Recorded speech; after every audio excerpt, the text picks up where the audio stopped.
Good evening, everyone. Mike Palmer from Know Your Rights Group and Success Coaching International with a very special bonus video update tonight. There's obviously been a lot going on in the world over the past few days. I believe that next week is probably going to be likely to be the same or similar. So I decided to do a special bonus update tonight just to make sure that I can have time to cover everything that's happened over the past few days and do make sure that I've got time on next Thursday's video to cover whatever happens this week. So not surprisingly, a number of tonight's stories do follow on very closely from some of the topics that I covered on Thursday night's video, which, by the way, has already been viewed over 30,000 times in just the past 3 days. So please, if you missed that video for whatever reason, do make sure that you set aside the time to watch that, because we did cover some very important topics, including, of course, the latest that the media is talking about, this lovely money box situation. I mean, oops, I've done it again. Monkeypox situation. So as I mentioned on Thursday, the Mpox cases have now been identified in Sweden. That European company Bavaria Nordic is already ramping up the production of these Mpox vaccines, which they've magically already created, despite the fact that this Clade 1B, which of course is the new deadly strain, has only just been protected very, very recently. So not quite sure how they've done that, but at least they have. The biggest issue, of course, here for people in Australia is the fact that the UN has specifically called for a major increase in vaccine production and said that a vaccination campaign must be a key priority for affected countries. So again, as I said on Thursday, that means that the minute Australia is declared an affected country, you know exactly what they're going to be pushing for. Now, unfortunately, it does seem like in the past few days we have been brought one step closer to that happening. They have now confirmed a case of Mpox in Thailand, and the media is already issuing an urgent warning for Aussies. So for those who want to follow along with the media latest, that's what's come out over the weekend. It says Thailand confirms Asia's first case of new Mpox strain as virus continues to spread. A case of the deadly new strain. Remember, new strain, and yet they've got vaccines for it already. Amazing. Deadly new strain of Mpox has emerged worryingly close to Australia. Thailand has confirmed its first case of the new, potentially more deadly strain of Mpox, becoming the first country in Asia and the second country outside of Africa to report a case. 66-year-old European man has tested positive. With what testing procedure? That would be the question. We'll come back to that. Tested positive for the Clade 1B Mpox strain after arriving in Thailand from an unspecified country in Africa, where the virus formerly known as monkeypox is currently spreading. It's like, you know, the artist formerly known as Prince or something. Yeah, the virus formerly known as monkeypox. Amazing. Test results confirmed that the patient is infected with the Clade 1B strain of monkeypox, which is the first case diagnosed in Thailand, but this man is likely infected from an endemic country, said the Director General of the Department of Disease Control. And then they've got this this little subheading there, which is this urgent warning for Aussies. So it says it comes after West Australian health authorities issued a warning on Wednesday after 2 locally acquired cases of Mpox were detected. The cases are of the less severe Clade 2 strain of the infection. WA's Health Communicable Disease Control Director, Dr. Paul Armstrong, said high-risk groups should be alert for symptoms and seek testing. And again, that is the key that I want everyone to start thinking about, is this testing. Okay? I mean, what process are they using for the testing? Okay, now, just for the purpose of this video, I'll just say, look, I'm not sure what procedures they're using for testing. Of course I do, but I can't make it too clear because of the good old fact checkers out there. But as I said on Thursday, let's hope that it's not, okay, that fatally flawed PCR testing procedure, okay, that produced that endless strain of false positives in relation to COVID. So again, if you want to learn more about that, and I urge everybody to please make sure you do, go to the inaccuracy of COVID-19 testing. There's a little subsection on our COVID and vaccinations page. So you should find a link going up in the comments. Otherwise, if you're watching this on YouTube or somewhere else, just go onto our website, look up the COVID and vaccinations tab, and you'll find it there. And again, I urge you all just do a simple Google search and say what tests they use to detect monkeypox, and you can connect the dots and see the issue straight away. All right, so one of the other things that I spoke about on Thursday night's video was, of course, the talk last week about RFK, Robert F. Kennedy Jr., ending his presidential campaign and, of course, joining forces with Donald Trump. And lo and behold, that is exactly what happened over the course of the weekend. Now, here's the thing, though. Not only did Trump bring RFK out publicly at his latest rally, but he also made a surprise announcement and commitment regarding the JFK assassination files. So that's certainly quite interesting, and those who want to follow up on that, this is the article here. Entitled "Trump's Bombshell Reveal Changes Everything." A major twist has hit the US election race as Donald Trump unveiled a surprise guest at his rally. Independent presidential candidate Robert F. Kennedy Jr. made his first appearance at a rally for former President Donald Trump on Friday, hours after ending his campaign and endorsing the Republican nominee. Trump, 78, described the 70-year-old scion of Kennedy political dynasty as an incredible champion for the American values and a highly respected and great person before bringing him out as a surprise guest at the Desert Diamond Arena in Glendale, Arizona. "Bobby, Bobby, Bobby," Trump supporters in the packed arena chanted as he walked out on the stage. So certainly very interesting. Then, of course, there's the little subheading there about Trump vows to release JFK assassination docs. So it says here, as a tribute to RFK, Trump announced that if elected, he would establish a commission on assassination attempts that would release all federal records related to JFK's murder. They will also conduct a rigorous review of the attack last month, Trump noted. "But I tell you, I've never had more people ask me, 'Please, sir, release the documents on the Kennedy assassination,' and we're going to do that." So, yes, watch this space. It could be very interesting. As always, there's lots of mixed opinions on about how much RFK's support of Trump will actually affect the outcome of the election. But either way, it's definitely not going to hurt his popularity. So he certainly seems to be going from strength to strength right now. So it'll be interesting to see how that all plays out. Now, speaking of world news, it seems like things are escalating in Israel. Now, for those of you who follow other channels and ideologies, again, I can't say too much on this video, but I'm sure you'll get my drift.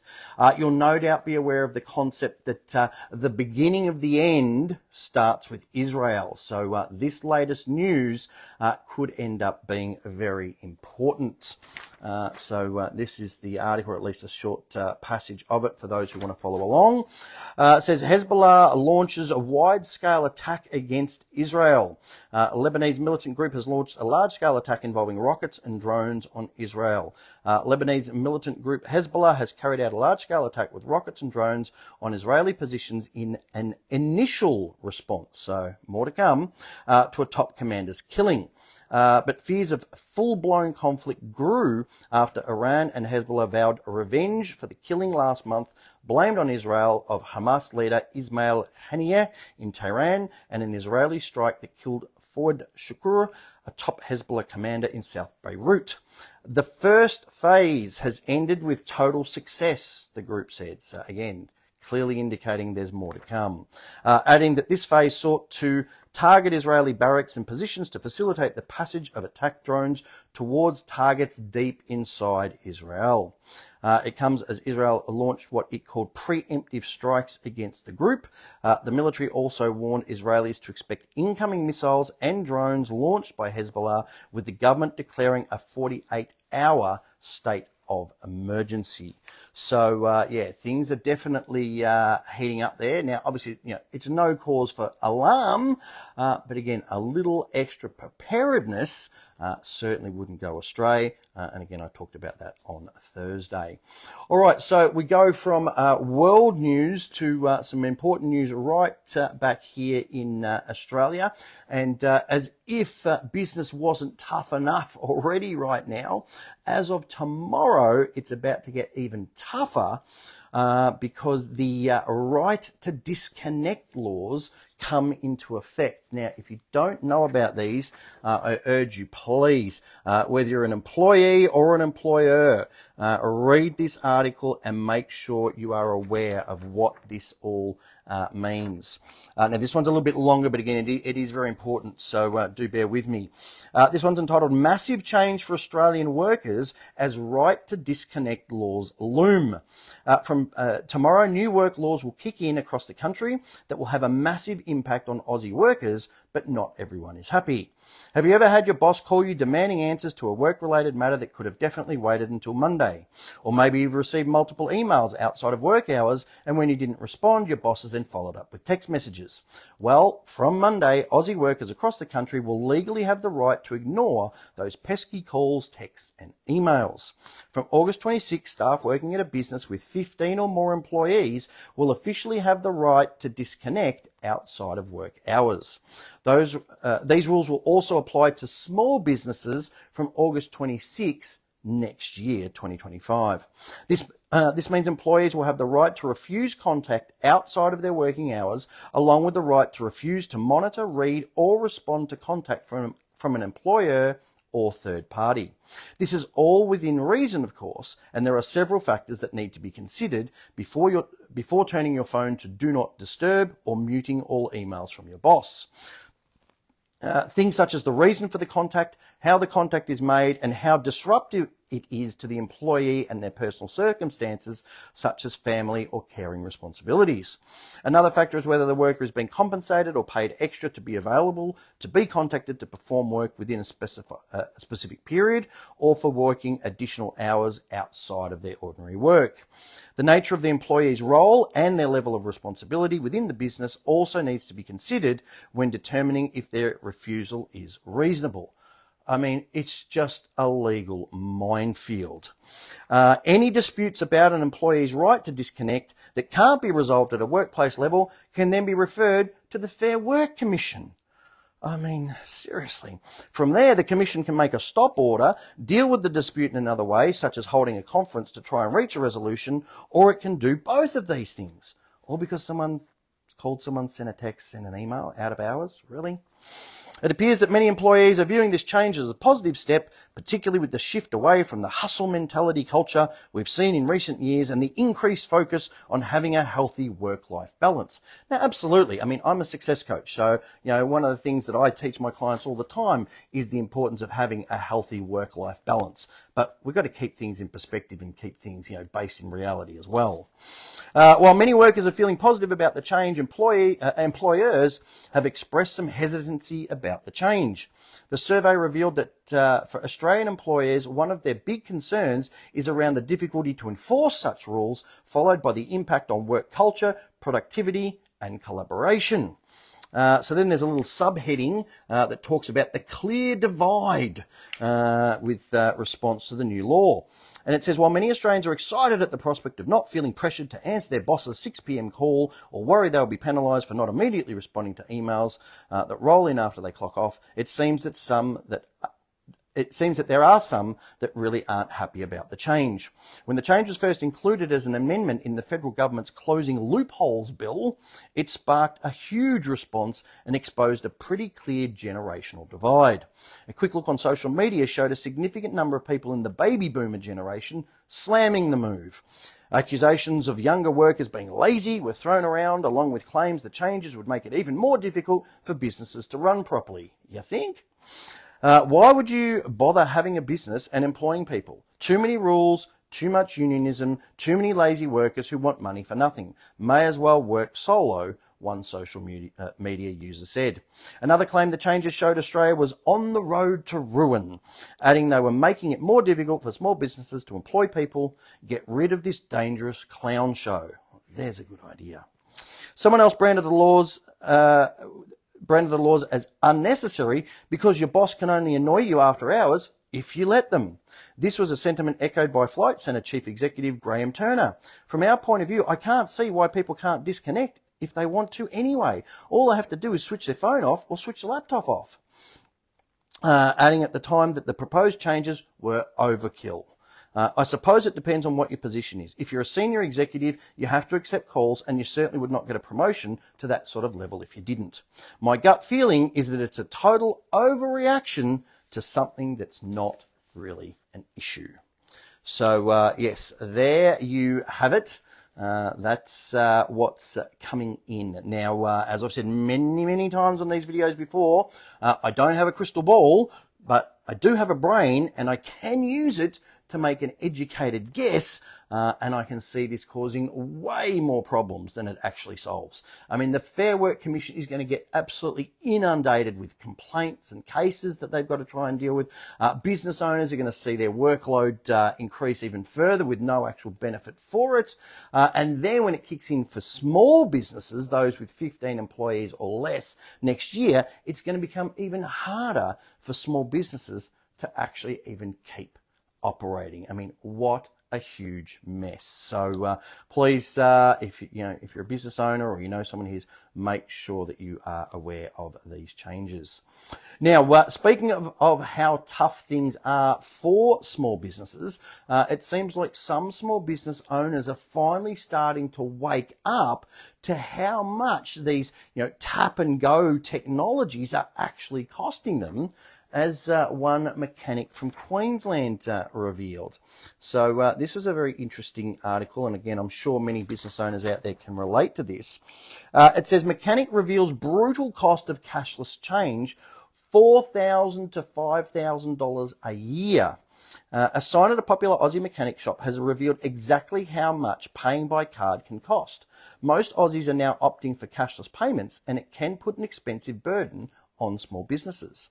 Homer Away Mechanical in Queensland recently installed a notice urging customers to pay for services using cash if possible and to support hard-working people rather than the big banks. The Logan Lee Mechanic said it paid close to $400 per month on EFTPOS fees and associated charges.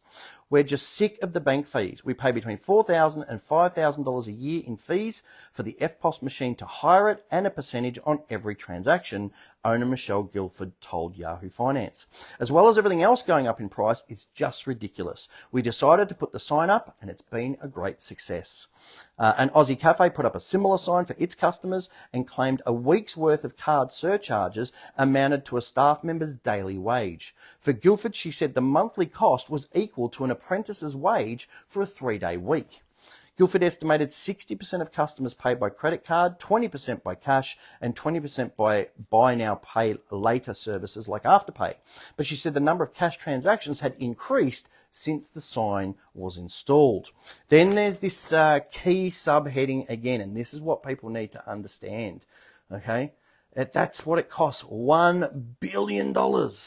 Okay, Aussies lose $1 billion a year to surcharges. Reserve Bank of Australia data found Aussies were losing nearly $1 billion a year to surcharges for paying with cards instead of using cash. And again, that $1 billion just goes straight into the bank's coffers. They're already making billions and billions anyway. And, your little bit by using those tap and go machines just adds to their bottom line and takes away from yours. So, please, if you or anyone you know is a business owner, please do make sure that you take the time to really add up, what the so-called convenience of these card transactions is actually really costing you in cold, hard cash. Okay, and then consider coming up with some more creative ways to get more customers to pay you in cash, like this Tasmanian IGA store did.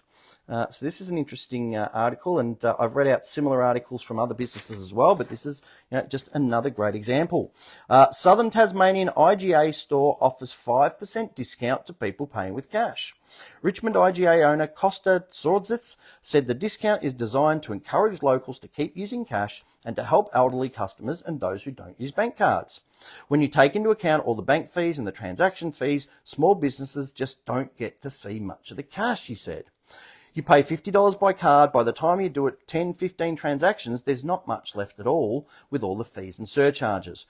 Whereas with cash, it's cash, and 10 to 15 transactions later, it's still the same $50.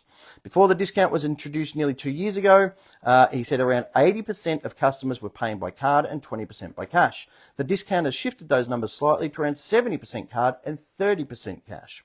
Many Tasmanians have praised the store for offering the discount, saying they wish their local IGA would do the same. So again, another great story and another great example of what people can and I dare say should be doing. So the final article that I want to cover tonight is more good news about cash. It shows that more and more people are really starting to use cash and push back against this government's cashless society agenda. So for those of you who have been standing your ground and pushing back and pushing for cash, your efforts are not in vain. They are definitely working. So this is entitled Consumers Still Opting for Cash Despite Push for Cashless Society. Despite ongoing efforts to promote cashless transactions, new research shows that consumers still prefer a wide range of payment options, including cash. One in 4 Australians look to businesses that offer a variety of payment options rather than one that is strictly cashless, according to Xero's latest report. Reflecting this trend, small business owner Anna Rogers recently began accepting cash payments from customers. The director of South Australia's Prove Patisserie told 9 News that although cash payments are infrequent, customers still occasionally request the option. We saw people asking to pay with cash, and obviously being in hospitality, you want to meet customers with what they want to pay with. We only had one location where this was doable for us to offer that. From our perspective, it's easier for card, but we're also more than happy if people only have cash. That's totally fine. According to Xero's research, nearly 4 in 5 small businesses reported that a sudden shift to a cashless economy would impact their operations. So again, people, let's keep using cash at every single opportunity. Again, this is the perfect time to remind everyone, if you haven't already, please make sure you add your petition to add your signature to Jason Bryce's petition. That's the one to legislate a formal cash and banking guarantee in this country. Again, should be a link going up in the comments. If you're watching this on YouTube, just do a Google search, petition to legislate formal cash and banking guarantee. You'll find it there. Let's make sure that gets as many signatures as possible. And of course, make sure you also join our Call Out Cashless Businesses Facebook group. Let's continue to name and shame those businesses that refuse to accept cash and or are unaware of what the issues are. And of course, promote any businesses that do accept it, especially with those discount offers and things like that. As well, don't forget our Cash is King discussion group. Again, a great little Facebook group to share all these sorts of stories around, share these videos, share these concepts, talk about the cashless agenda, CBDCs, all that sort of stuff. And let's get this message out there to the people that, for whatever reason, still haven't heard it. Okay, so the last thing before I finish up tonight is just to remind everyone again about our live Perth events. They are on the 13th, 14th and 15th of September. Again, you'll find a link in the comments. Otherwise, you can just go to the seminar page on our website. And of course, if you can, make sure that you take advantage of our pricing error that I discussed on Thursday and book for all 3 days to get that extra discount that we've managed to inadvertently include for everybody. And of course, don't forget to take advantage of our very special 1 week only 20% discount on all of our home study courses. We know a lot of people couldn't get to the live events, so we've had a bunch of these packs made up, and we're doing a full 20% off the home study courses and also any of the associated packs that come with the home study course. So things like our Ultimate Platinum Pack, which essentially includes a copy of every single physical product that we have, that Aussie Speeding Fines has, that Bank Secrets Reveals has. It's all there. It's already significantly discounted over and above buying them all individually. But again, with that 20% sale that's on at the moment, it's an absolute no-brainer. We've had a number of budget-conscious people over the weekend who've already seen the extraordinary value in those packs. They placed their orders, so if you haven't already done so, do that ASAP, and any that come through tonight as well will be all shipped out first thing tomorrow via express post. Again, if you want to find any of the packs, you'll just look for that little special sale sign. If you go to the 4th shop page, so just go to the products tab, click on the shop page, and go to the 4th shop page, you'll see the little sale sign on all the relevant packs that have that discount. All right, so as always, I'm going to finish off again tonight with some more memes to keep people thinking about everything that's going on at the moment. And this one's definitely applicable with everything happening right now. So as it says there, corporate media when it's time to scare the public with another psyop. And there it is, showtime, people. And there's certainly a lot of that going on right now. Yes, another one that makes a lot of sense. This is the aliens watching, and what's everybody here on Earth doing? Fighting over which religion is the most peaceful. Yes, doesn't really make a lot of sense, does it? But that's what goes on. Yes, this is another good one that I'm sure a lot of people can understand and relate to. So as it says, a lot of people regret taking it. Nobody regrets not taking it. I reckon they should have listened to their conspiracy friends instead of a bunch of people who frequently visited Epstein's Island. Just saying. Yes, talking about new workplace laws. This is a good one for those who are in government. So as it says there, take note. Elon Musk, what's it say? Fired 90% of Twitter's workforce, and it's still functioning perfectly well. So government employees might be a little bit concerned. If only we could actually get some real business people into government who ran government like a business, then we might actually see some real results. But anyway, we can live in hope. Yes, and finally, along the same lines here, it's a big cheers and a big shout out to everybody who continues to not fall for all of the false flags.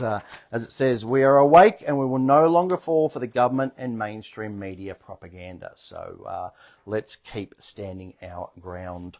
So I'm going to leave things there for tonight. As always, I do urge you to make use of all of the various products that are available to you to please get informed, get fired up, and get proactive. We really do need that this year more than ever before. These videos, of course, are completely free to watch. You'll find them on the Facebook, on the videos tab on our Facebook page, on our YouTube channel, also on our BitChute channel. Our radio shows, again, we've got a live radio show this Tuesday night. Again, there should be a link in the description or the comments there. Just click on the big black listen live button between 8 and 10 p.m. As I've said before, they're 2-hour shows. They're completely uncensored. We can talk about a lot more topics in a lot more detail than what we can cover on these videos. Of course, if you've missed any of our live radio shows over the past 10 years, you can join us as a podcast member for just $5 a week. It's actually less than $5 a week, and access all of our past radio shows. All the music's edited out. You get all the notes for each show and even the transcripts from the last year and a half or so as well. Now, if you want to go above and beyond that, we do, of course, recommend our Know Your Rights book. The essential step-by-step manual for understanding and exercising your rights, that Aussie Speeding Fines book, which I've spoken about many times, for challenging all manner of unjust and unlawful fines. And of course, for those struggling financially, stop throwing good money after bad at your unsecured loans, your personal loans, your credit cards. Use that tried, tested, proven 4-step process from the Bank Secrets Revealed book to discharge those loans very very simply and easily. You'll find links in the description again to get these individually. Of course, you can get them as part of the combo pack. You do get the tote bag included as a little bonus, no extra charge. Don't forget, we do have our caps and beanies. The warmer weather is certainly around this weekend. So grab your caps, grab your beanies if you don't already have them. People see the logo, they come up, have a chat. Great way to meet like-minded people. Also in relation to those packs, don't forget we have just had a new batch of the USB CD DVD drives. So if you don't have a CD reader or DVD player in your computer, you can grab one of these. It'll plug in on a USB-A, USB-C, and into any PC, laptop, computer, and you put the CD in, you put the USB in the top and transfer everything over. And of course, we do have our special custom branded Know Your Rights USB drives. We have got them in little cases, so that way you can pop them up on the bookshelf, and that way you don't lose them, because of course they're small, and we don't want that to happen. And also, last thing to mention, for those who need any extra assistance with anything that they might be dealing with, whether it's personal, business, Know Your Rights related, we do have those coaching calls available again, so you can book those on our website on Know Your Rights, and of course for personal business matters through the Success Coaching website as well. So I'm going to leave things there. We're back on air on radio on Tuesday night. Of course, next live video update on Thursday. Until then, have a fantastic week, everyone.